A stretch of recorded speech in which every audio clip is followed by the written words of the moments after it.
দর্শকবৃন্দ, আজকে আমরা জানবো শিবরাত্রি কেন পালন করা হয়। শিবরাত্রি হচ্ছে হিন্দু শৈব সম্প্রদায়ের একটি গুরুত্বপূর্ণ ধর্মীয় আচার অনুষ্ঠান। এই শিবরাত্রি ফাল্গুন মাসের কৃষ্ণপক্ষে চতুর্থী তিথিতে পালন করা হয়। শিবরাত্রি হলো হিন্দু ধর্মের সর্বোচ্চ আরাধ্যা দেবাদিদেব মহাদেব শিবের মহারাত্রি। অন্ধকার আর অজ্ঞতা দূর করার জন্য দুধ, বেলপাতা, ফুল দিয়ে এই পূজা করা হয়। এখন জানবো কেন এই পূজা করা হয়, এই পূজার গুরুত্ব কি। সব ব্রতের শ্রেষ্ঠ ব্রত হচ্ছে এই শিবরাত্রি মহাব্রত। ব্রতের আগের দিন ভক্তগণ নিরামিষ আহার করে, রাতে বিছানায় না শুয়ে মাটিতে শোয়া হয় এবং ব্রতের দিন তারা উপবাসী থাকে।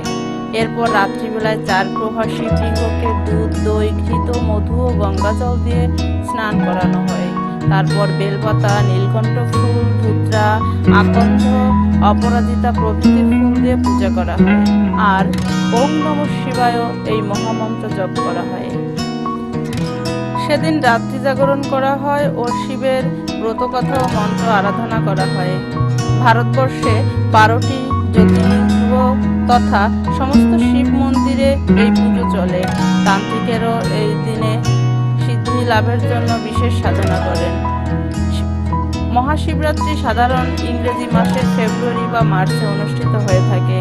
হিন্দু পুরাণ মতে, শিব পুরাণ অনুসারে এই রাত্রেই শিব সৃষ্টি, স্থিতি ও প্রলয়ের মহাতাণ্ডব নৃত্য করেছিলেন।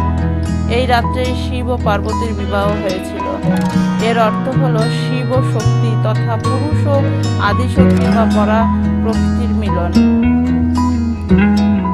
এই মহাশিবরাত্রিতে শিব তথা প্রতীকলিঙ্গ তথা শিবলিঙ্গ রূপে প্রকাশিত হয়।